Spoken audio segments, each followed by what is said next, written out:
And welcome to Chalk Talk. I am your host, Kim Davis. Super excited about today's show because we have a lot to talk about. Hello. Those of you that are joining on Instagram, welcome. We are live on Facebook and also on YouTube, which is where you'll be able to actually see some of the videos I'm going to play. So much to talk about today. So obviously we're going to talk about the NBA Finals, right? Game 3 is tonight in Milwaukee. Let me just first say before I go any further into this show, I expected the Bucks to come out and win Game 3 at home. I expected that. I think tonight will be a better game, right? I expected the Bucks to say, "Hey, we're better than this. We're going to win on our home floor." Giannis has been amazing. He was amazing in Game 2 that they lost. I expect him to continue to be that. It's going to be what you get from the other guys. What do you get from Drew Holiday? What do you get from, what do you get from some of the other players? And I'm still picking the Suns. Part of that's emotional. I've made it very clear. I'm pulling for the Suns. I'm also picking the Suns. I think that this is not just that it's their year. I think they're playing well. I think they're coached well. And so I'm excited to see what happens tonight. I hope that they win it tonight and can go back and win it on their home floor. To think that they win it in 5, I think is also, I picked them in 6. So, they would have to, theoretically not, they would not win the next 2 games. But hey, anything could happen. They could win tonight and they could put it away and then win game 5 when they go back to Phoenix. We will see. I'm going to let you hear from Monty Williams, head coach of the Phoenix Suns. And I'm also going to let you hear from Giannis with the Bucks. He's been who he is. He's why he's got that nickname, the Greek Freak, because he's just a matchup problem, right? But we're going to get to that. I want to start the show by talking about the Houston Astros. And I believe that this Houston Astros and New York Yankees rivalry has become a real rivalry just throughout sports. I really think they have, right? And so it's always high drama and a lot of excitement. We had that on Sunday when the Astros won, had a come from behind win in the 9th inning. I'm going to show that on my YouTube page. And on my Facebook, if you're watching me live there, you're going to be able to see these videos, the video. But it was exciting to see that walk-off home run by Jose Altuve in the bottom of the 9th. It was 7-2 when they went to start there when the Astros got up to the plate, right? It was 7-2 in the bottom of the 9th. And I just think this is exciting to watch. In that Frankie Montas start. He drives one deep to left field, all the way back to Castro. Watch this one bounce off the wall. 2 runs will score. Chaz McCormick into second base. We have ourselves a 7-4 game with nobody out in the 9th. Driving in a couple more runs, got a slider center cut. And he smacked that thing into left center field. Toro sends one to right field, well hit. Aaron Judge back near the wall, reaches up, it's off the wall. Coming in around third will be Chaz McCormick. He's gonna score. It's now 7-5, and the tying run will be at home plate after the RBI double by Toro. And a big swing on it. Down and in, barreled it up, launched it into right center field. There was a chance this gets out of here. Judge gave it a pretty good effort. Bottom of the 9th. Jose tries one deep to left field. LaCastro looks up. You've got to be kidding me! 6-run, bottom half of the 9th. Altuve's done it again. A 3-run home run for the 2nd time this year against Chad Green. I don't know, but that one kind of gave me a buzz, TK. Maybe the most improbable comeback in the major leagues this year. Unbelievable. That's what I'm talking about. Show them what you got. An offense dead in the water the entire... All right, so I just had to show that, right? it was good to see, and that it happened against the Yankees. It couldn't happen in front of it. It couldn't have happened to a better team, in my opinion. So that was exciting. I was glad to see it. Good morning, Sylvia. Welcome, my sister Sylvia. Every time I see that picture, that is a photo of our mother, and so it always warms my heart when I see her avatar. When she is posting on Facebook. I'm going to keep that Astros video. I'm not going to delete it because I may actually show it again. So for those of you who are on Facebook, on Instagram, because I had some technical challenges early getting started on Facebook.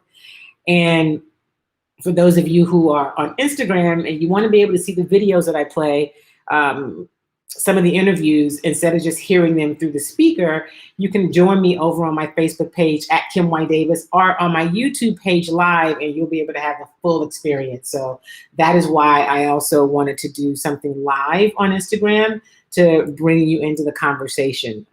So yes, thank you for joining. I'm going to end the Instagram live portion. Well, actually, I won't just yet because I don't want you to not be able to see what's happening. But here's what we're going to talk about today. So we're going to talk about, I had to start with the Astros. So the Astros, of course, the All-Star break is right now. The home run contest was last night, and the actual All-Star game is tonight. And then the season will, the second half of the season will pick back up. And I tell you, the Astros ended about, what did they end? 3.5 game lead in the American League West. So the Astros, they have a 3.5 lead in the American League West. The team that's right behind them is the Oakland A's. So the Astros finished the first half at 55-36. That was their record. Same record as the Red Sox, 55-36. The Red Sox lead the East, and then in the Central, the White Sox are leading the Central at 54-35. So that's what's happening in the American League. Okay, in the National League, at the break, the Mets, the New York Mets lead the National League East at 47-40. They're followed by Philadelphia at 44-44. In the Central, it's the Brewers. Milwaukee has finished the first half with a 53-39 record, and San Francisco, with the 57 wins and 32 losses, leads the National League West. They're followed by the Dodgers, just 2 games back. So, still, as I always say, a lot of baseball left to be played, but these are the standings as they are right now. And for those of you who are, I don't know anybody that really listens to this show who's a Texas Rangers fan. I mean, I'm sure you are because you listen from all over. Just in case you're wondering, the Rangers are 35-55. They are 19.5 games back. For a point of reference, okay? So the way it shakes out in the American League West is the Astros in first place. The A's are in second. Seattle comes in third. The Angels are in fourth, and then rounding out the bottom of the division, the Texas Rangers. Again, a lot of time left. Don't really see the Rangers doing a whole lot more. Not that concerned about the Rangers, more concerned about the Houston Astros. Hello, Joyce, my cousin from Dallas. Now, this may be our Ranger fan on today's show. So welcome. All right, so that's a little baseball. We're in the All-Star break, and I just wanted to show that excitement. To me, it was excitement, right? That took place in the final game for the Astros to end the first half of the season. But the season that is still going on, right, that is winding down, is the NBA. And Game 3 of the finals is tonight. That game is in Milwaukee. The Bucks won Game 3. I fully expected them to do that. They were down 2-0. But that was the Suns holding court, right? The Suns winning the first 2 games at home. And I would have expected nothing less. We knew that the Suns, that Milwaukee would bounce back. I did. I mean, Milwaukee is, although they've gotten a lot of criticism, and much of it is deserved, right? Their coach has not always made the best calls in terms of how he's run the team, and they've just, at least they've gotten to the finals. You hate to say this, at least they've gotten to the finals. But here's the thing: I'm pulling for the Suns. I'm not. I still think I'm objective. I'd like to still think I'm objective. I'm going to call it fairly. I am pulling for the Suns, but I'm also picking them.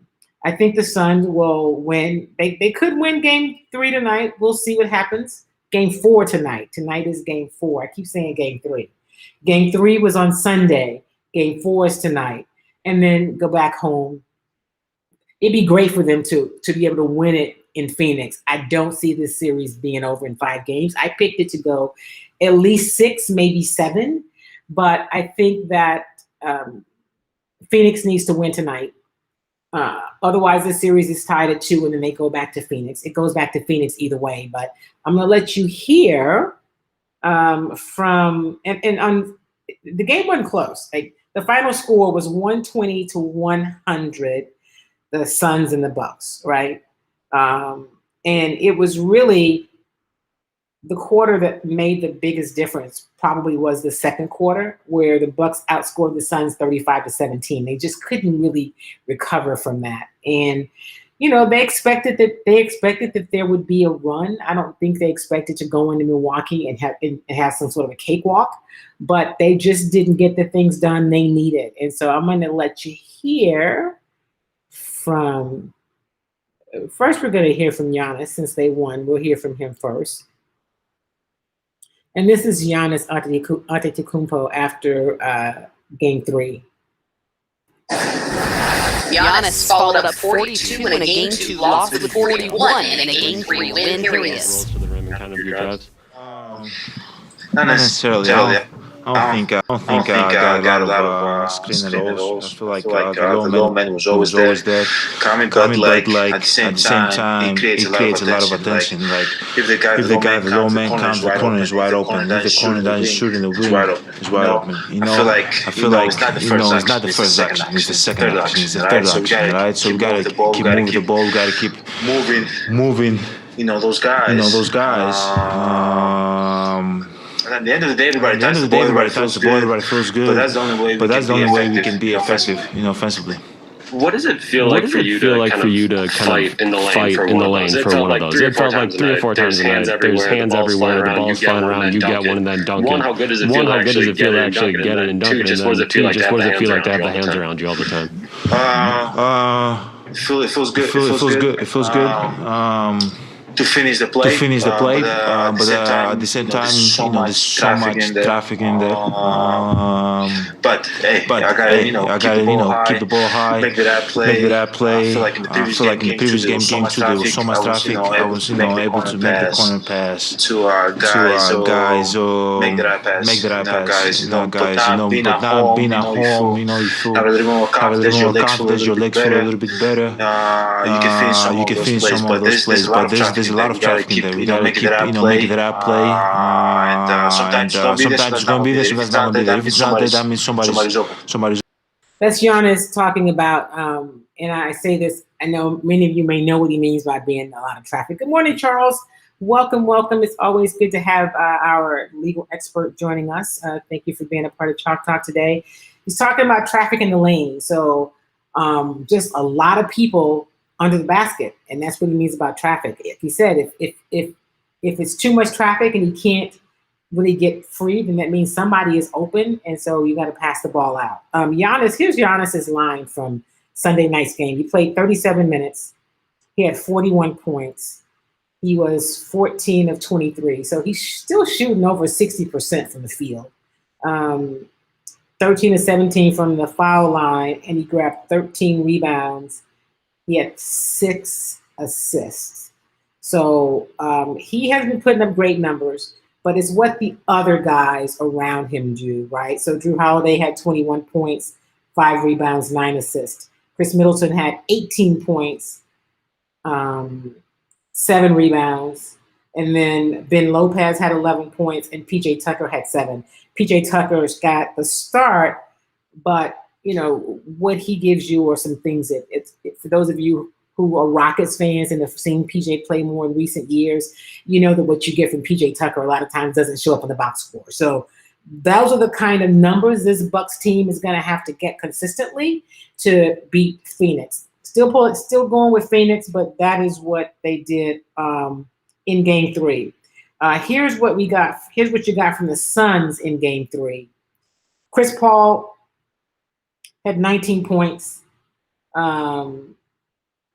He was 1 of 4 from 3. He had 9 assists, but he also had 4 turnovers.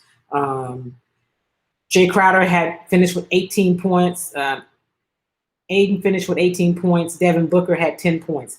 They've got to get more offensive production, obviously, out of Devin Booker. You can't have the success that you've seen this Suns team have with Devin Booker only having 10 points. He shot 3 of 14 from the field, was 1 of 7 from 3. So his plus-minus number was a -13. We talked about that a couple of weeks ago in terms of they take your numbers and you always want to be in the plus. You never want to be in the negative in terms of your plus-minus, what your contribution in essence is to the game, but you definitely don't want to be a -13. Chris Paul was a -13. All of their starters were in the negative in terms of the plus-minus numbers. On the other side, with the Bucks, all of their starters, really everybody was on the plus side. Okay, Giannis was +20, Holiday was +22, Tucker was +12. So it just, when you talk about production and productivity, actually, that really is what you're talking about a lot in terms of. I keep saying I am so off on my day. So Game 3 was Sunday. Game 4 is tomorrow night. It's July 14th. I forget it's Tuesday, which I should know because Chalk Talk is on Tuesday. So Game 4 is tomorrow night. I'm going to let you hear now from Monty Williams, the Phoenix Suns head coach, who met with the media after the game. I mean, there's a lot of ways you can spin it, but they played with a great deal of aggression for longer stretches than we did. And we knew it was coming. We did not respond to it well tonight, especially in the second and third quarters. And the turnovers certainly hurt us. Points in the paint, everything we talked about the whole series. It was a tough lesson for us to learn. You know what was coming, but just didn't do enough consistently to withstand their attacking paint, whether it was penetration, offensive rebounding, and then we gave them so many possessions. So we lost a shot, and then they scored off of it. So it was a double whammy. Arm around Devin at the end of the day. The message was trying to get to just talking to him about the game, the kind of force we have to play with, just normal stuff. This is one of those games that you typically in NBA speak say flush it. That you can't in the finals. We got to watch the film and learn, and get back to playing our kind of basketball consistently. We saw it in spurts. Just didn't have enough of it tonight to hold them off and maintain any level of consistency. Usually when we play with a great deal of force and edge, the consistency follows. We just weren't consistent with that tonight. Second row in the middle. So that is Monty Williams, and that was him talking after Game 3. And he said, they expected that Milwaukee, like we talked about earlier, is going to come out and be aggressive and really attack the basket and do exactly what they did, but that the Phoenix Suns didn't do enough of what they do, right? They didn't defend the way they defend. They didn't get up and down the court the way they do, and they're going to have to make those adjustments. And you heard a reporter asking about Devin Booker. I mentioned to you that Devin Booker had 10 points. He was 1 of 7 from 3. Those are just not great numbers, and it's not the kind of numbers he's been putting up. It's one of those games. And he said, he had his arm around him, and I'm sure just encouraging him because they've got to get more production from Devin Booker, and I'm sure they will. It was one game. I think you're going to see Devin Booker in Game 4 tomorrow night look more like himself, right? Look more like himself. You're playing on the road, and for all the people who complain, I say people, is really more media that complained about a Milwaukee Phoenix finals, right? It wasn't one of the big cities. It wasn't an LA. It wasn't an LA team in the final. I think that what you're seeing from this series is some really good basketball. And you're also seeing two teams that have a lot of support from their fans, right? The Bucks have a lot of support. You saw the stadium packed when they were on the road. You see the people sitting outside, watching outside the arena that can't get in because you only have so many seats inside the arena. And then the Suns as well. They travel well. Of course, they're home sellouts, but they get a lot of support. And I think that's important. I think it's good for the game. I think it's good for the league. It doesn't have to always be one of the big cities, a New York, a Philadelphia. I think it's good that Milwaukee got to the NBA Finals. I was pulling for Atlanta, but I'm fine with that. I think it's great that Phoenix, a smaller market team, is in the NBA Finals, and it is good basketball. So I think it's good for the league. So I wanted to let you hear a little bit from Monty Williams and also from Giannis after Game 3. I keep mixing the games up. Game 4, again, is tomorrow night on ABC, and it is in Milwaukee. All right, so that is what's happening there. We are a couple of weeks away from NFL training camps. They pretty much all report at the same time this year, with the exception of a few teams. The teams playing in the Hall of Fame game. I think there are 4 teams that report a little earlier, but 24th, 25th-ish is about when most of the teams report. I don't have it in front of me right now, but yeah, they report around that time. So 2-3 weeks away from the start of NFL, 2.5 or so weeks away from the start of NFL training camps, right? Sylvia says, go Phoenix. Exactly. That's okay. That's your team. I'm with it. So go Phoenix.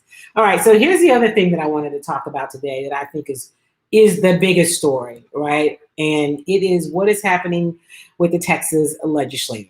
I think it's important to talk about it because even if you're not in Texas, and I know many of you who watch the show in other places, it's important for just the country in general, because what they're trying to do in Texas is what they're trying to do around the country as it relates to voting rights.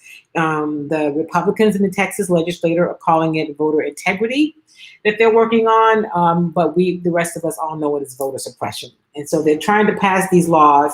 And listen, Greg Abbott will probably, could very well win the short-term battle of this just because of numbers. But, the Texas legislature at least is growing in terms of the diversity in the legislature. There are enough Democrats where at least a walkout keeps them from having quorum.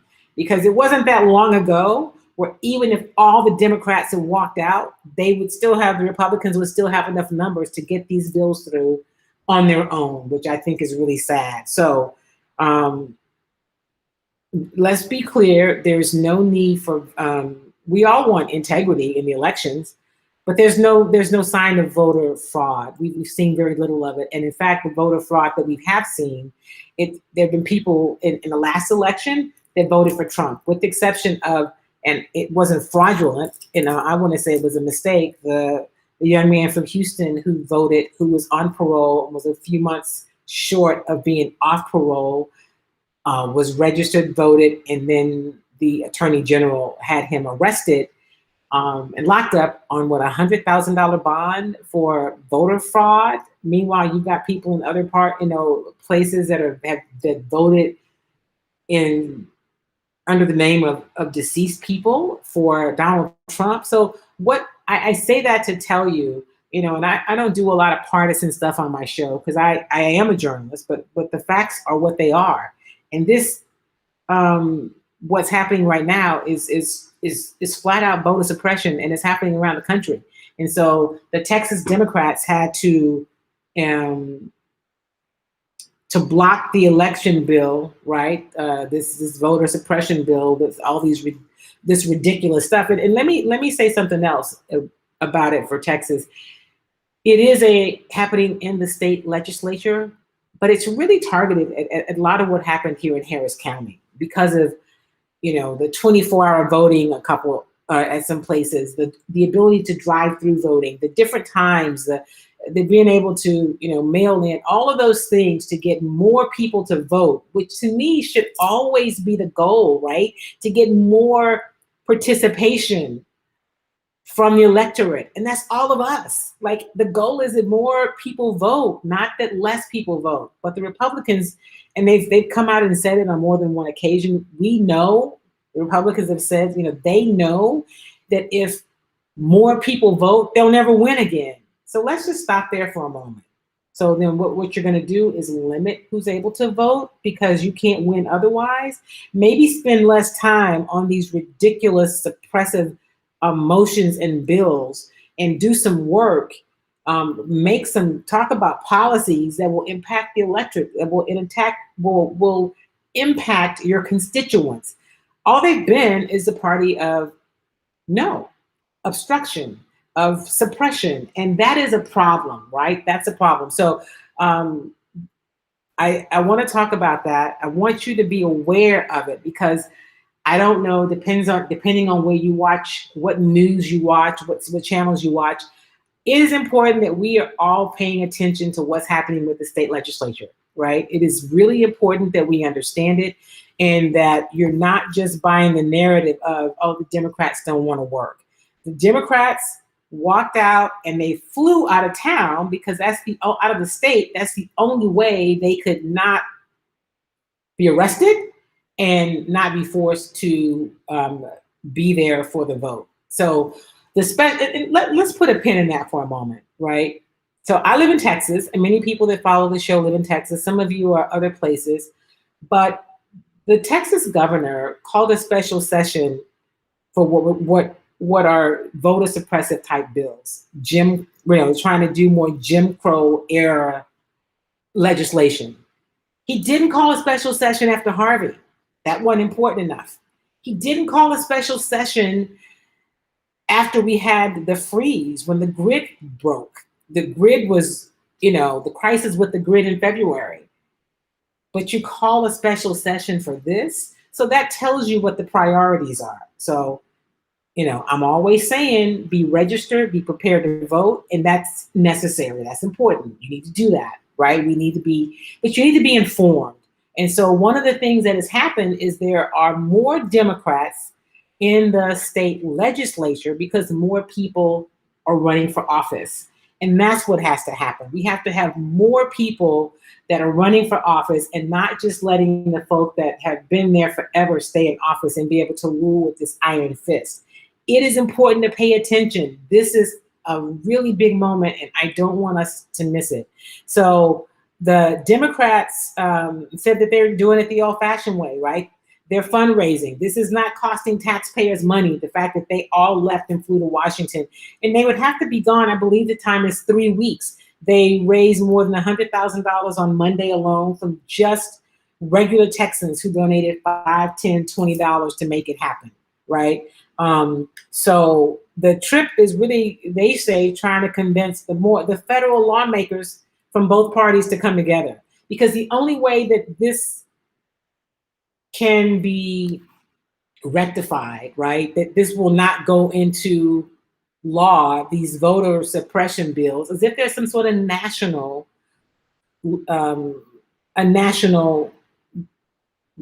bill, right? They have bills right now in Congress, House HB1, SB1, that they're gridlocked on trying to pass because Mitch McConnell, the Senate minority leader, who walks around like he is still the majority leader, has already said he's not going to do anything. He's not going to support anything that this administration brings. And it's interesting. It's not interesting. It's really sad that every time there's a Democrat in office, that the Republicans say, no, nothing they do is, we're not doing it. And so what I want people to understand is that is impacting all of us. If they won't do any work because it's not their party in the White House, well, that's a problem because they're not getting work done for the people, and the people is us. We're the ones paying those really, really nice salaries and making sure that they have those great benefits that me as a small business owner, as an entrepreneur, would love to be able to afford to buy into at some sort of a reasonable price. I don't have that option. So I do fully expect the people that we send to office, whether I vote for you or not, you are still working for us. And they need to act more like the employees instead of acting like dictators. But they will only do that if we, the people, start using our voices. If we start calling, letting them hear from us. That is so important. There were a lot of people that went up and basically, testified before the House and Senate this weekend in Austin during this special session. But the Republicans who, when they called the special session, when the governor called the special session, said they were going to negotiate in good faith, they did not do that, right? They did not do that. And so, they're calling the walkout shameful. But, the Democrats say, listen, we are standing up for our constituents. That's really important. And they have gone to DC to try to impress upon federal lawmakers, you guys have got to get it together. You've got to do something because this is going down a road that is not going to be good for those of us who are, most of us, even some of the people that the Republicans, their constituents, it's not good for them either. But they're so concerned about power. Governor Abbott is concerned about power. There's a gubernatorial election in Texas in 2022. Unfortunately, we do not have term limits, so he is running again. And right, Coffee with Keith said he still hasn't addressed ERCOT. He hasn't addressed the grid. Forget about the grid, right? It wasn't, 2 months ago, we got these messages from ERCOT that said, hey, everybody, maybe it wasn't even that. It was early June. Be easy because we're, grid's kind of, overloaded. So, scale back your use, what you're using in your homes and in your businesses. We haven't even gotten to August, which we know is the hottest month here. We haven't gotten there yet. So fix the grid. Deal with the fact that it's nothing but politics that made us have a problem anyway. ERCOT and the people on the board of ERCOT are put there by the governor. So he wanted to say, oh, wait, it's ERCOT. But no, ERCOT is you. You put those people there. And they have allowed these energy companies to have way too much power. And they're not putting the money back into the grid, which is necessary. And it's time for us to talk about that. That needs to be something that's talked about all the time. Call a special session to talk about what's happening with this grid and what are the improvements, where's the money, when are we going to be connected to the other grid so that if there's a problem, other places, other states around the union, the country could help us. We can't even get help because we're on this grid alone. It's a bad business deal. And I just want us to be really clear about that. So I heard some of the lawmakers from Texas, Dan Patrick, who's just a joke, this man, don't y'all remember after the election, he said he would pay $1 million if somebody could find, if there was no voter fraud or something. Anyway, he never paid the money. There's no voter fraud. And we had biggest numbers that we've had in 30 years of people going to the polls. We shouldn't want to stifle that. We should want to grow it, right?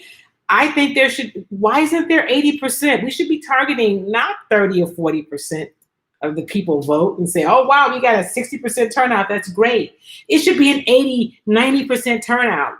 Everybody's voice should be heard. It should be easy to vote. You should be able to walk up that day and register to vote. You should be able to vote by mail. I mean, it just should not be that difficult. But that is because, as the Republicans have said time and time again, if people vote, if a lot of people keep voting, we'll never win. That sums it up. So perhaps you could win if you would do things. Hey, good morning, Bobby Scott. Welcome. If you worked on legislation that benefited people, if you worked on policies that benefited people. We're talking now about all of this violence, right? There's so much violence. What's happening? Well, we live in this shoot 'em up, bang bang state. Everybody can have a gun. You don't have to have a license. You got to have a license to go fishing. Think about that for a minute. You've got to have a license to fish. You got to have a license to do hair. You got to have a license to do nails, but you don't have to have a license to be a gun owner. So people just, and then you can just carry it around with you anywhere, right? You could just, I guess you can get a holster and just walk up and down the street. So when people get mad and tensions are high, people are just shooting folk, right? Because the guns are easy to get, and legally we've said we don't need to be asked you any questions about your history, your criminal history, or your mental state. Just have a gun. Second Amendment.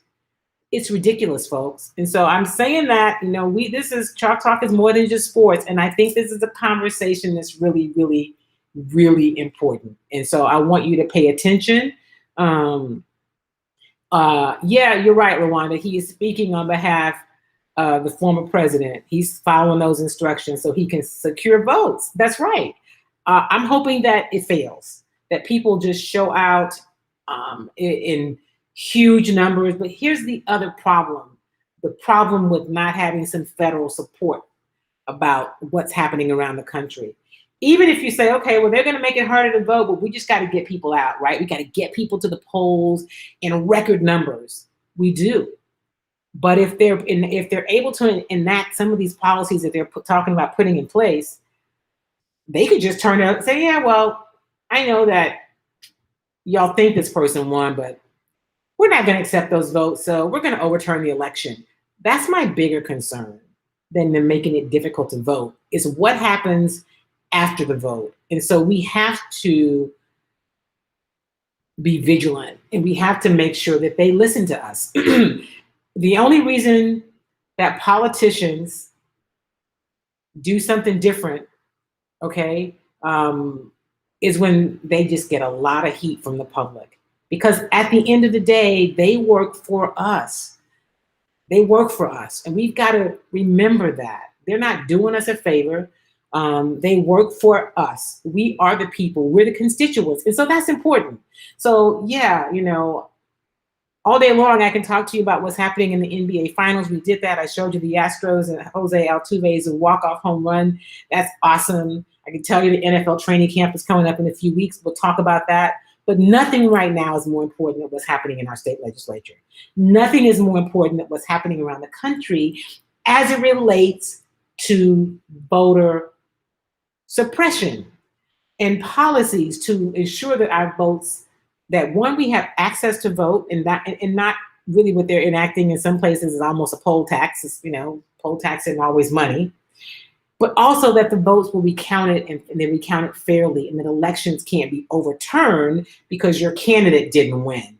We are experiencing that with the big lie with this man who was in office previously, this talking about the fact that he really won and that he's going to be, put back in office. And now there's this whole scheme that some of them, the QAnon people, are working on, where they're saying, well, you can bring him, the former president, and make him Speaker of the House, and then take over the House and the Senate, because remember, if they are able to suppress the votes and then be able to overturn votes, then they can control the House and the Senate, and then they can impeach Biden and Harris, and then he'll slide back into office. Now, I know that may sound like some craziness. You may say, now, Kim, that's like a movie. That is what is being talked about. That is what the folk that stormed the Capitol, the insurrectionists, the QAnon, the party of this craziness, that is some of the discussion. Now, I don't know if that concerns you. It really concerns me enough to say, when I get done with the show today, which we're going to wrap up in just a few moments, I'm going to make my calls to the Texas senators, because the senators from Texas, the U.S. senators from Texas do work for me. Doesn't matter that I may not have voted for either one of them. They work for me. They work for all of us, and let them hear from you. I do get the obligatory response from John Cornyn. Cancun Cruz doesn't even bother. He doesn't even, do the automated email response or, somebody in his office. So call them, email them, let them hear from you. Make sure that you're wearing out the governor's line if you're in the state of Texas and wherever you are, because in so many states around, what are there, 30 states around the union now, maybe 48, that some bills are trying to be passed. There are 30 states that are actively working on what we call voter suppression. So this is what I leave you with today. First of all, as always, thank you for being a part of the show. All right, I appreciate that. Make sure you share the video so that we can have more people that will join the tribe and be a part of Chalk Talk and be a part of these conversations. And then I need you to reach out to your congressional representatives. Let them hear from you. Let them hear from you. Let them know how you feel about it. Bobby says we need to speak up and let these politicians know they work for us. We do. We've got to stop sitting back and saying what somebody's doing to us. What are we allowing them to do? So I can tell you, while I may watch the NBA finals, or I do, and all these other games, but my sport is contacting these congressional leaders, these senators, these people in the state legislature, the governor's office, so that they can hear from us and say, hey, this is not okay with me. I'm a constituent. I'm a Texan. I don't like this bill, and it doesn't mean they'll change it. What I know is if we don't do anything, nothing will happen. So Bobby said he was in Austin this weekend. It was a dog and pony show. Yeah. I heard that. I heard, everything that I've heard from the reports out of Austin, that there was a lot of testimony. But, the Republicans didn't go with good faith. They didn't go there with the intention of doing anything positive. They didn't go there to renegotiate. They just went to try to rush this through with the same, and maybe try to change the language, but it had the same meaning. So yes, and so the Democrats walked yesterday. They had to walk. They had to leave the state to avoid being arrested. And they're fundraising for it. It's not costing the taxpayers money. And so this is not about if you don't get your way, you leave. It is about, I'm trying to protect my constituents. So I appreciate that. Sylvia says there's a rally set for Thursday at the state capitol at 9 a.m. Right. If you can get there, if you can be outside the state capitol to let these lawmakers hear from you, get there, be there. There's a rally set for Thursday at 9 a.m. and I think it's vitally important that as many of us who can show up do. So with that said, we are out of time for today. As always, thank you for being a part of Chalk Talk. I appreciate you. Thank you for the folks on Instagram. I know you couldn't see the videos that I was playing. You could kind of hear them. So thank you for being a part of today's show as well. I'm going to do some other Instagram lives where I can bring you in where you're not really missing the video portion and we can have some other conversations. So with that said, listen, make sure that you've got the vaccine. Can't leave without saying that. And make sure that you're still being safe. If you're going to a place where there's a lot of people, man, put your mask on, right? Make sure you're washing your hands, that you're sanitizing, you're practicing some social distancing, because we are not out of the pandemic, okay? It is still among us. So be safe, be careful, and remember, do something kind for yourself and do something kind for somebody else. Make it a great day, everybody. I'll see you later in the week on my platforms. Make sure you watch this space. All right. Have a good week, everybody.